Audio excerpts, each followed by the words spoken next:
How's it going, folks? This is Dave Cullen, joined by Dara Maher, and we're here for another edition of the Kickouts, where today we're going to give you an exclusive look back at the All In show that just happened last week. So we both watched it from Low Blows in Buskers in the Ball here in Dublin in the meantime, and it was a great show, wasn't it? So yeah, I enjoyed it. I really enjoyed the show itself. I enjoyed being back at Buskers as well, despite the late running time, but obviously Buskers has no control over that. Yeah. But yeah, really good show. Little disappointed I didn't get in the pool tournament either. Really? I felt I would have beaten Tony Kelly. I think so. I think I would have beaten Tony Kelly. It's a reason to come back then. It is a reason to come back, but most of the shows are on Sunday. Yeah, but I'm working like 8 o'clock on Monday. No. Oh, okay. I was going to say. Yeah. Just see what happens. Can you save yourself for a Survivor Series? I don't know. I don't think so. You can always challenge Tony. What? You can always challenge Tony 1-on-1. Could challenge Tony 1-on-1. Could. But I'd like the glory of working my way up through the ranks, beating it. You know, right. I'm gonna work my way through the ranks up at the prediction league. Mm-hmm. Even though, me and you are quite close to the top now. It's we're so close to the top. I think we're first and second, or second and third. So the kick out are taking over. I think we're third and fourth. I think you're second and fourth. Yeah, Tracy's third. Yeah, I don't know I don't know who's first. David something. So, but no, it's very competitive. Kick out taking over, and now not yet. This week, none of us are first. Just this week as well. What? With the NFL coming back, the Low Blows Fantasy League. I'm in that now. I'm going to take that over as well. Oh, cool. And then I'll take over the pool tournament one night when I get the chance to. You're a very ambitious man, Dara. In the meantime, I don't come here to take part. I come here to take over, Dave. Coming from a man who smashed a garage through a window, but to a bus window. Just saying. Anyway, let's continue on anyway, and let's talk about All In Depth. Never look back, no, never say die. Always attack with the warrior cry. Never look back, no, never retreat. Never look back, never say defeat.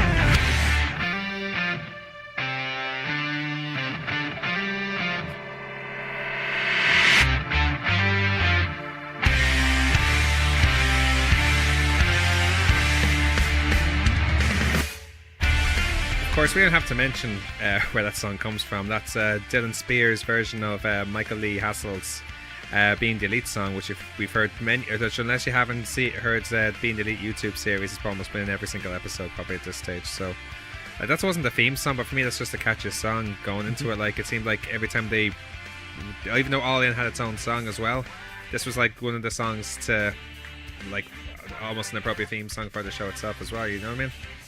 Yeah, really good. You could have went with this, you could have went with Cody's tune. I think both would have sufficed quite well. Maybe. But I guess, yeah, like I said, both would have been absolutely fine. I think, did you take this from the one that they used on the Jericho podcast before All In? I don't think so, no. No? Okay, because they debuted one on their on the Jericho podcast. Oh, did they? Yeah, I think it's their new one. Yeah, it's actually the one that they're going to use from now on. Is their theme song, or just the theme in general? It was their theme song. Or the theme for the entrance music, like. Oh, entrance music, yeah, okay. Yeah. Well, I think they might have used that for the actual show. We'll get into it anyway. So, obviously, like... I don't know. That match was so quick, I didn't see what... I don't even think I heard their entrances. To be fair, and let's just talk about this now. They had every reason to be quick about that match. It was a good match for whatever amount of time it was. I think it was like 15, 17 minutes. 12 minutes. It was 11 minutes to 52 seconds. Yeah, 12 minutes, give or take. Yeah. Which you know, is a sprint, but it is what it is. Like, you know, so you know, at least they I heard like the referee say take it home like 7 minutes in. So ever heard that before? Never heard that before when it comes to a match that involves a member of the Bullet Club. He's not the only ballsy referee out there, I'm just saying. I know, right? Yeah. I don't know. Did the promoter not think much of Cody in this one either? The promoter was Cody. Yeah, no. Do you not think much of himself? Anyway, speaking of Cody, him and the Bucks came out at the start. talking about blowing the budget and teasing by all Did the pyro you- and stuff like that. Did you see this? I got a chance to listen to the Low Blows podcast Right. in work. They were sent a cease and desist by Fight TV. Well, what are they going to do? I just thought that was funny as hell. Yeah. What are they going to do about that now? It's over. They got the name of the place wrong as well. I'm like, we're definitely not going to put it in Booker's in the ball. I can guarantee it that. So But if you haven't had a chance to listen to it, you should really listen to it. It's their free show that's up there at the moment, the latest one, where they look back at All In and actually they did get restraining order. how about that? A cease and desist, sorry, not restraining order, cease and desist order. Yeah.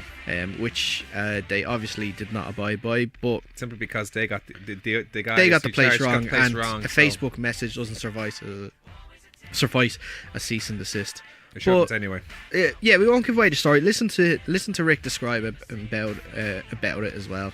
We won't tell the whole story and ruin it. Yeah. Go download it and listen to it after you listen to us, of course. Going back to this though, yeah, World Warrior Animal made the cameo appearance as well with the motorcycle as well.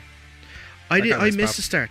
So at the start, See, because me and Peter from the Superior Comic Show, Yeah. subscribe to his podcast too, went to get some food because they weren't serving food at Buskers. They had stopped.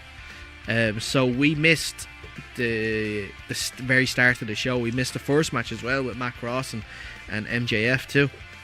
oh, we'll get into that. I'll tell you about that. And we matches actually, anyway. I missed the Christopher Daniels matches with Oh, Stephen don't tell me Mills. you missed the Battle Royale. No, we stayed for the end of the Battle Royale. Okay. Yeah. So you missed SCU against the Briscoes. No, we saw that too. Okay. That was on before. Oh, sorry, that was the Yeah. pre-show. You missed the actual first matches. Okay. Yeah, yeah. We'll get onto that anyway. So, I'm enjoying SCU a lot lately. I think it's mainly because of what's happened with them being the elites. But that Rocky Tree thing, even coming into this, that promo video with the Rocky Tree. oh, it was so good, Tops. so good. Tops. It was a very good match anyway between them and the Briscoes, where it was very similar to. It brought me back to, remember when were you at the OTT when the Kings of North took on the Rapture for the first time, and Zuck and Disorderly won by reversing the Doomsday into a Yeah. power slam. It was pretty much Yeah. the exact same finisher. That almost. was in the stadium.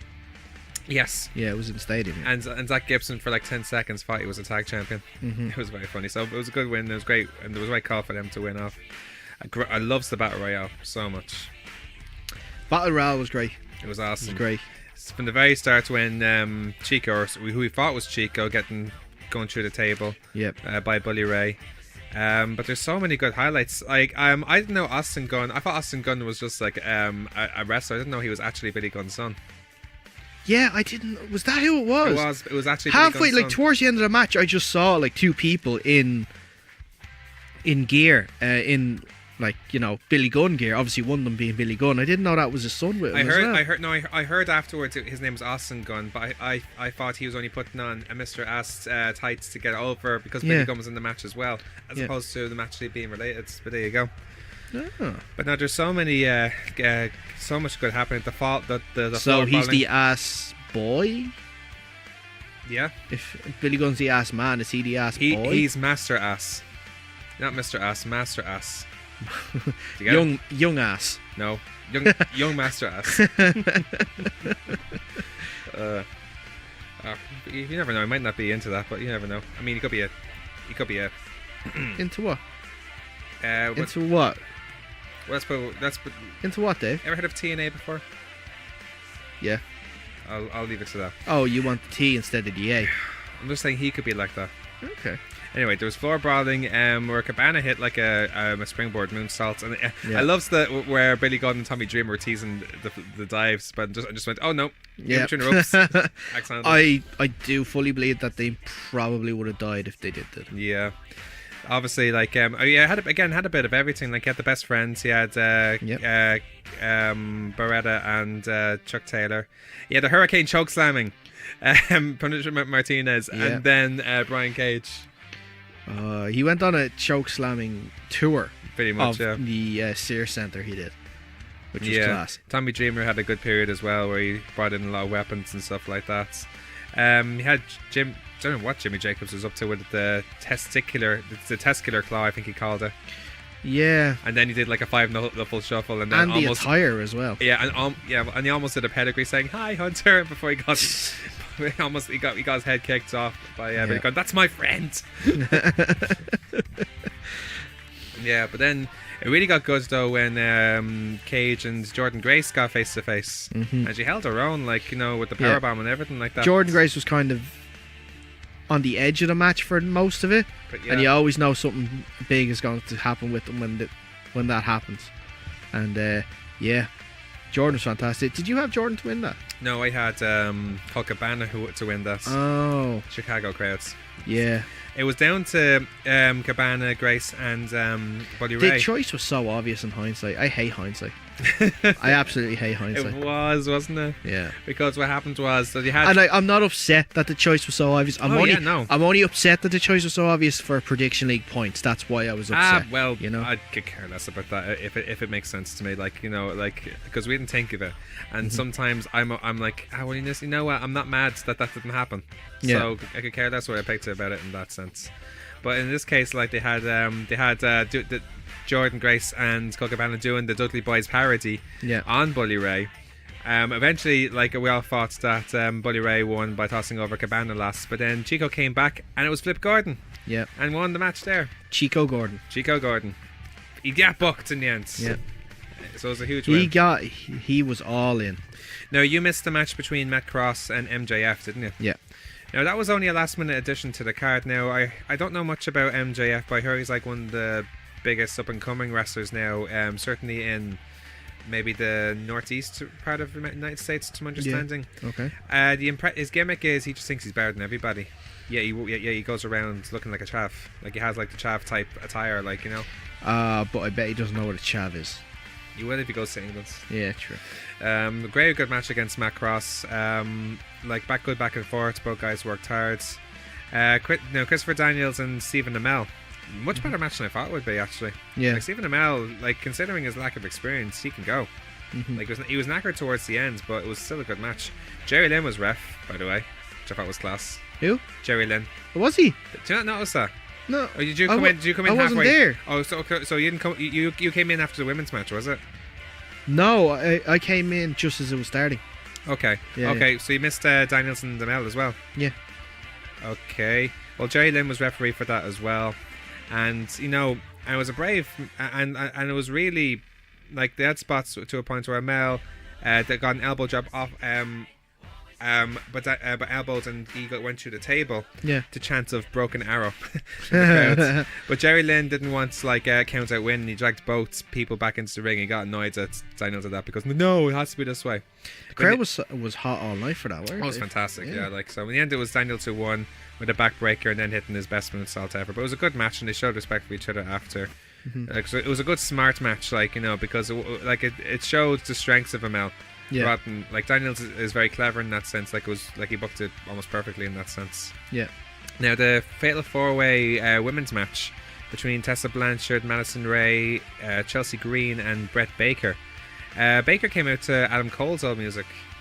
Oh, really? Yeah, like, I think they were associated with each other when back in the Ring of Honor days, or maybe when he was part of the Kingdom before the Bullet Club.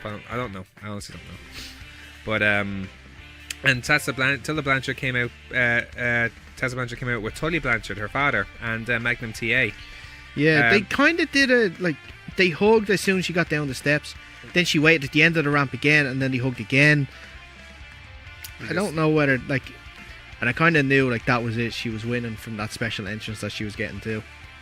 Yeah, probably.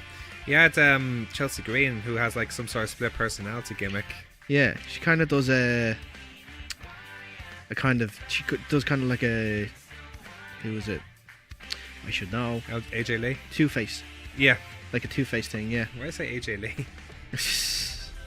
Maybe. I don't know. It's like a bipolar sort of thing, maybe.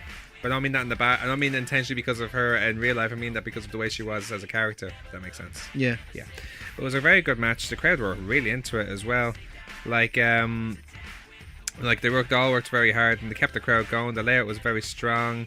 In the end, though, it was Green who hit the Destroyer on Blanchard's, and then the Canadian Destroyer. The Canadian Destroyer, yeah, and then Tessa then hit the Hammerlock DDT for the win. It was kind of a strange finish because were they meant to break it up? Were they not meant to break it up? To be fair, I don't considering know. how strong the layout was, sometimes a finish like that, I can forgive. Oh, I can forgive it too. I'm just wondering if, like, it's obviously well established that they ran over time anyway. So, like, was this planned that it was meant to finish like that? Maybe. Who knows? Now, Cody Rhodes versus Nick Aldis for the NWA title. You have to love the entrances. I love the UFC style entrances. Yeah. Brilliant. Yeah, Brandy, DDP, Glacier, Tommy Dreamer, and Cody's dog out with Pharaoh. Cody. By the way, that's one thing we need more of. What? Dogs in wrestling. Yeah. We need more. Pharaoh was so good during that. He did not. He just walked down that ring and he was class. He was a good dog. He was a good boy. He was the best boy. Good boy for present. Oh, Earl Hebner was referee as well. he was. And you had Sean Devari, Tim Storm, and Jeff Jarrett out with Aldis. And even had I think that's awesome. Like, Weird having Davari. What was Davari? I couldn't tell you, but maybe there's associate. I don't know. I honestly don't know. Yeah. But it's interesting because this is what makes it interesting. It brings more prestige to what the NWA title had before. Like, it's creating that interesting aspect with the cornerman concept. And as long as you don't get, it makes it feel more big time. And once it doesn't get too involved, which it didn't. It's like it was only one occasion. Big with time match. And Davari and the DDP type of, during the like, match. I thought it would have. Maybe it's a blessing in disguise, but I thought, like, with these type of entrances, with this type of build up and everything, you might have put it as the main event. We all thought this was going to be main events. You know? Yeah, thankfully it wasn't, because it probably would have had to been cut short. Yeah, so that's maybe why it made sense for this match to be down there, like, you know. But But by God, the crowds were they didn't even touch each other, and the crowd was lit. I know. The whole concept added to the atmosphere. You know what I'm trying to say? The crowd were so, like, for a match that, I'll be honest, I wasn't really looking forward to that much. Really? Yeah, I was interested. I was like, it's. I wasn't anticipated in the sense of, oh, it's going to be a great match, but it's going to be like it's going to be an interesting. It was more what's going to happen as opposed to what will happen. If that makes Well, sense. we kind of knew what was going to happen. Well, But the way they how's it going to happen? the way they booked it, I How's it going thought to happen? Is what I mean. I really enjoyed. The only thing I didn't like about it was the whole blading thing. Like, do we still need to blade at this point in 2018? It's still Do we part still of need wrestling, to? here and there. Well, I We understand. don't, though. Come on. You don't really need to. I don't think that match needed it. It's his choice. It was only a visual thing, Yeah. and it came from him jumping off the top rope and getting elbowed. Slice. Yeah, but if the elbow was exposed, like, there was no, he was wearing an elbow pad as well. So I Nick Aldis has sharp elbows. Kayfabe I didn't era. understand it, and he spent so long underneath the underneath the table, actually blading himself as well. Yeah, give him his due though. Like, you know, like I know it's something. I know I'm not he's used to seeing trying to anymore. he's trying to emulate the when his dad won it as well. I think he I don't think that's a bad thing. he though. got cut open too, and Yeah. and you can understand that. I just feel like we don't need to have blading at this.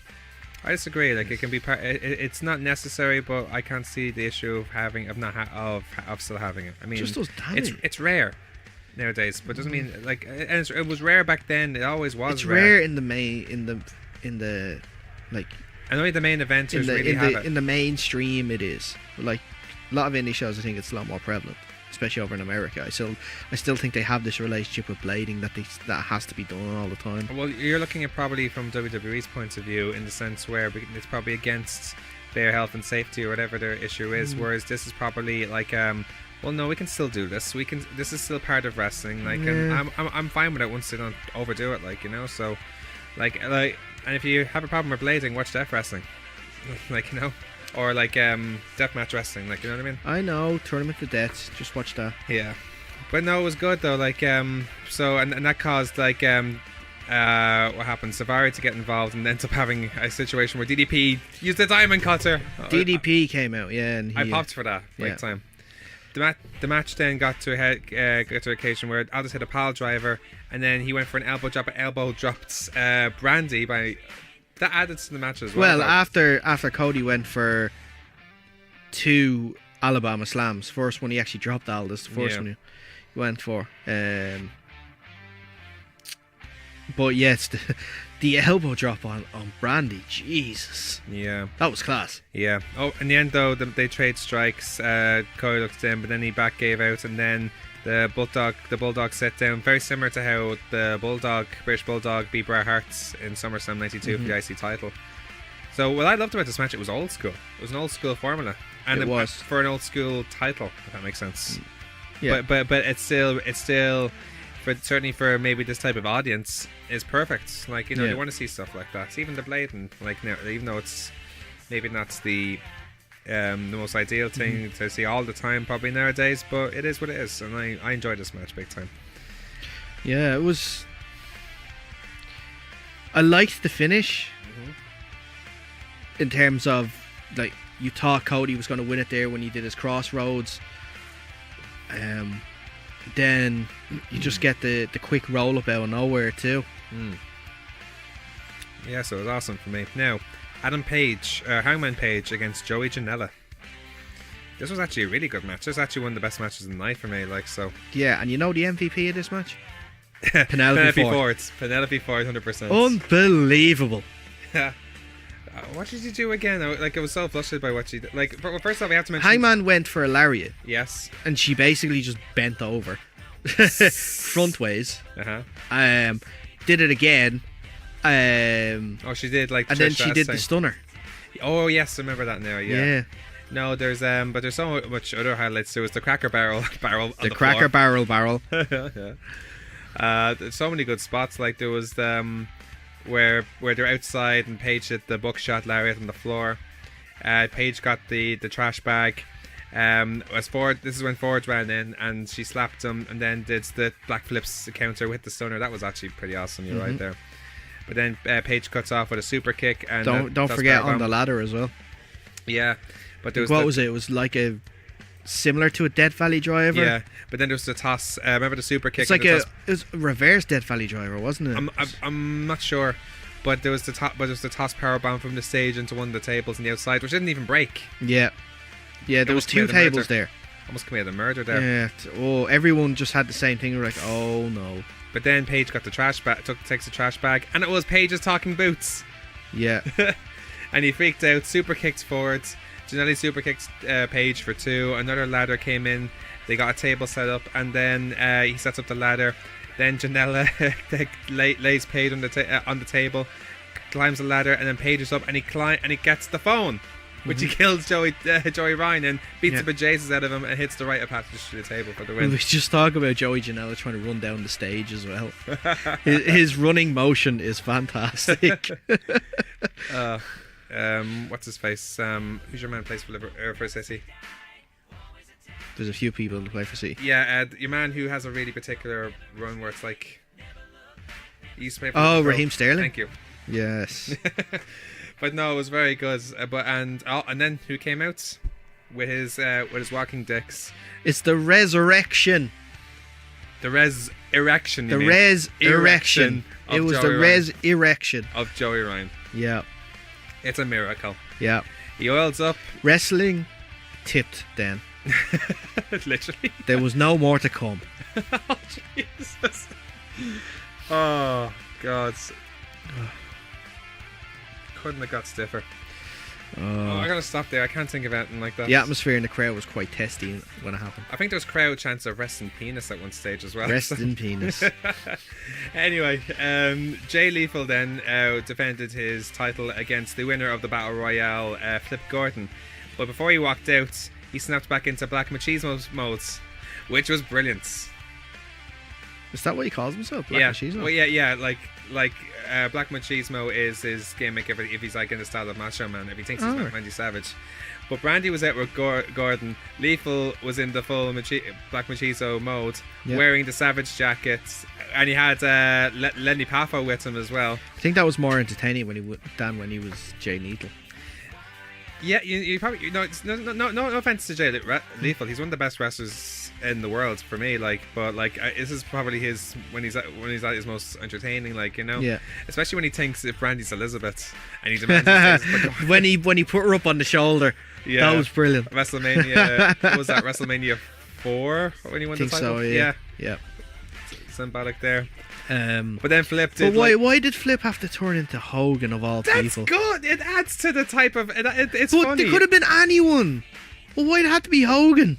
because they're not regarding the person; they're regarding the character. Yeah. I know what you mean. I understand why you're against Hogan, but he hulks up at the big rights and the U point and the big boot and the Pele kick and the springboard sling blades. It adds to the match. In the end, though, it was what happens? It was Gordon on top. He jumped back out and hit his Samoan pop and a running shooting star press and then the corkscrew moonsault. He then worked up back on top, but then Jay Lethal hit the super cutter and then the lethal injection for the win. Yeah. I'll be interested to see what happens with Lethal going forward with this whole Black Cheese, this whole Savage thing now is going to continue more into. I don't think so. I think should. this was just for this night. Then post-match, Bully Ray came out, attacked both men, low blowed Lenny Poffo. Then Cole Cabana made the save, and then they all triple power bombed Bully to the table to Santal. So, then this is actually probably the best match of the night. Kenny Omega and Pentagon. Crazy. For me. For you, okay. Excellent match. I actually really don't. I There's a few good matches. I'm okay. I understand why. For me, that was really good. But I think the match after Kenny's match was the best match for me. Okay. Well, this was an excellent match. Both men delivered, working exceptionally well, considering it was their first match together. Let's bear that in mind as well. Well, first singles match. Yeah, they had tag matches before. You're right there in PWG and the likes. Tremendous back and forth. Both living on a high level. But the thing is as well, everyone, because Kenny Omega's champion, he has that aura about him. But there's almost times like, oh my god, he actually could beat him, especially when he tried to break his arm. That is sick how he does that. Yeah. Like he can, I always cringe when he It's does sort that. of similar to like when Shayna Baszler does her thing with the shoulder and the arm and stuff. You think it's broken then too. This is sicker though. Yeah. Oh, it is. Yeah. In the end, though, as a package pile driver connects, but Omega survives. The crowd are literally losing their heads over it. Pentagon gets a super kick, looks for a super kick, counters. Omega hits the V trigger. Reverse Rana follows the V trigger, and the One Win Angel wins, and that's that. Post match, the lights go out. Back on. No. They go out. They're still out. They're still out. They're still out. To the point we think They're still out. The points we think the Fight TV is cut off or something like that. And then they come back on, and we discover Pentagon kicking the crap out of Omega, hits the code breaker, and oh my god, it's Chris Jericho. Yeah. Which we sort of realised 5 seconds in because you could tell the difference in tattoos. Yeah, that's. I looked at the tattoo straight away. I was like, that's Jericho. And as soon as I just got it's like, oh no, the tattoos. Oh no, the It code didn't- breaker. It didn't make. Oh no, it's Chris Jericho. Yeah, it's our way. It didn't make the reveal, him taking the mask off and the reveal, any less surprising or awesome. This is your match of the night now. Kazuchika Okada and Marty Scurll. Yeah. I like this match very much now, I have to say. Very good match. The crowds were back and forth with us all the way. Like, here's the thing with this. Like, Actually, you know what? We were on the subject of like more dogs in wrestling. yeah. There, I want Marty Scurll's dog in it. Have you seen Marty Scurll's dog on haven't. Instagram? I haven't. They just got him and his girlfriend. Is it Dion? I don't know. Diona I don't know anything about their real lives, man. But Wouldn't. they put it all over Instagram. They got a new dog. Winston Winston. is the name. The cutest pup ever. I've actually heard of a Winston Scurll being mentioned. They mentioned it actually. Yeah, it's the new dog. It's the cutest little puppy you'll ever see. I'd recommend you go on and have a look at it. Okay. It's all over their Instagram, and I have no problem seeing that pop up on my Instagram story. I loved some of the spots in this match though. Going back to it though, like, because here is all the arsehole hard fans of From Being the Elite are made full of Scurll on his way to the ring, so he breaks their fingers. I love that. Like Scurll, like some really good spots. Like the two execs, isn't it? Yeah. Now, let's give him a chance. No, you're crap. Like it's really. I love that part actually. It does get. I wasn't sure about it at first, but it's warming up to me more now. Yeah. But the Okada, for example, who was back on top, hits the missile drop kick, and then Okada looks for the tombstone. Scurll fights it off, hits a DDT. Okada fight back and counters it, and then he looks for the Rainmaker going to 05, breaks his finger on that. I love that. That was brilliant. That was the tipping point in the match, I think. Yeah, and then when Skrull countered the Rainmaker into the chicken wing, and it was really close. Like, that's the thing, the crowd were bots into the fact that, you know, especially when Skrull hits the Rainmaker for 2. Okada's facials for when he was in the chicken wing as well Yeah. just lent to that you think, oh my god, something's actually going to happen here. He's one of the best. He's one of the best overall wrestlers. When you consider the whole package of everything, when you're wrestling, technicality, facials, reactions, stuff like that, there's not many who can top him in every single department like that. It's like, you know, you have to be someone who does all the spots and stuff like that. He is an example of someone who wouldn't need to, because he's so naturally charismatic. Like, you know. But it was a great match. Like, I really enjoyed this as well. I understand why this would be your match tonight. I'm more Omega Pentagon personally. Yeah. But it was pretty awesome. Like, like his girl took Okada's best and went away looking good in the end. So he was a loser. He was a loser walking away a winner, if that makes sense. Yeah. So, and then the main event's probably the shortest. The only one out being the elite cast that lost as well. That's true, actually. But that's the thing. He didn't feel like he lost. Yeah. You know what I'm saying? But I did love when he went for the Rainmaker and he pulled out the umbrella. I sort of thought he'd do that because I think he saw. Now you mentioned Instagram. I could have sworn I seen some sort of thing, some sort of diagram like that. Whether it was from him or someone else, where a counter to the Rainmaker, up goes the umbrella. And then the shortest main event in pay-per-view history, but for good reason. I don't know. I think Brock and Goldberg might have beaten that. Oh yeah, sorry, I didn't even think about them. That's what's wrong with me. The Golden Elite against Rey Mysterio, Bandito, and Phoenix. Rey Mysterio. I heard Peter was particularly popped for Rey Mysterio dressing up as Wolverine. Oh, he loved it. Yeah, he absolutely loved it. Yeah. My first time actually seeing Bandito live as well. Me too. He'll be coming to Dublin in for the October. For the 4th anniversary show. Yeah, should be interesting. Yep. But no, it was obviously a rush match, and we can't deny that. But it was a very good sprint, which I enjoyed. Yeah. So it was really awesome, and it was one of those that just never stopped. Yeah, pretty much. And the stuff that Phoenix can do with the ropes is unbelievable. Oh my goodness, it's scary what you can do to it. Like his balance is impeccable. But the match ended when they set Matt up. I think the Bandito hit a Spanish Fly follow-away slam, which I think is incredible. It's not. I never seen anything like that before. Nick made a save. He cuts off by super kicks, kicks them all. Bushi gets in, and we get more bang for his buck on Bandito, and it's good for 2. So Phoenix makes a save, and then the Meltzer driver finishes off Bandito for that. Yeah. So, well, it's otherwise card. Now, did you see their speech that they made at the end? Like, it was on their being deleted. So. Yeah. You have to admit, what they did was very significant. It's incredible. Yeah. Yeah. Do you think now there could be a case now where they could do a second show? I think so. I think they're going to do a second show. Could this sort of show, because it's sort of like they call it like sort of a Woodstock of wrestling. Mm-hmm. Would that be a sense where it could turn into like a WrestleMania? And obviously, it's this. I've heard this discussed as well, where like this could be the Indies version of WrestleMania, and it's not a bad idea. It's definitely not a bad idea because they can clearly make the 10,000. Actually, I think it was like the gate was like 11,700 or something like that. But especially when you consider I wouldn't go jumping ahead. Yeah, I wouldn't go jumping ahead too quickly just to say like, oh, it's definitely going to be the WrestleMania for the Indies. Yeah, it is a great idea. Let's see what happens with the next one. Absolutely. You know, maybe if there is a next one, we don't even know. If you were doing it right, if you're in the Young Bucks position, do you go for another 10,000 seater or do you try and go for 15? It's a tough one because they should maybe try and aim for maybe a slightly bigger arena, and here's why. Because if you look at the interest they brought in straight away that sold, I know it's not the same promotion wise, but you'd have to look at what happens with Madison Square Garden.